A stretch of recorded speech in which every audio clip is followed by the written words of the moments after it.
Good morning. It's good to be with you this morning.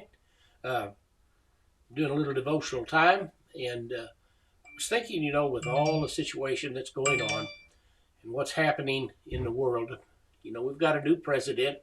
Somebody said, "Well, what are we going to do? He wasn't the one we wanted. I'm going to pray for him." Uh, if not for him himself, for the office itself and the decisions that they've got to make, we've got to remember the Bible tells us to keep all authority and understand that God has placed them there for a reason. In 1 Timothy 2, 1 through 4, it says this: "Therefore, I exalt first of all the supplication, prayers, and intercessions, and giving of thanks to be made for all men, for kings, and all who are in authority, that we may lead a quiet and peaceable life in all godliness and reverence. For this is good and acceptable in the sight of God our Savior, who desires all men to be saved and to come to the knowledge of truth.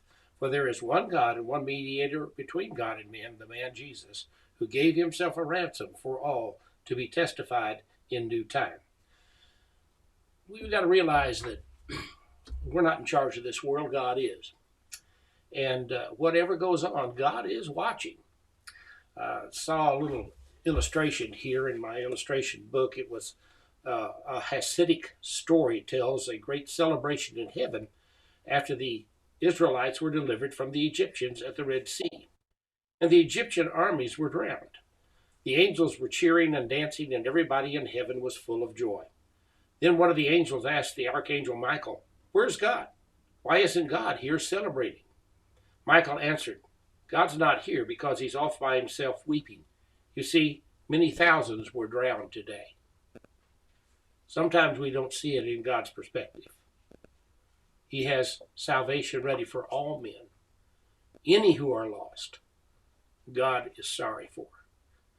So that's why we need to keep giving the gospel. Regardless of who's in office, regardless of what's going on in the world, our job as the church is to share the gospel of Jesus Christ with all men. So as we think about our duties today and our obligations, let us remember and keep focused on the fact that we're here as ambassadors for a kingdom. This is not our home. Our home is elsewhere. But we've got a kingdom that we need to share with the rest of the world. God bless you. Have a great day today. Find somebody that you don't know or that you know who may not know Jesus and share Jesus with them. God bless you.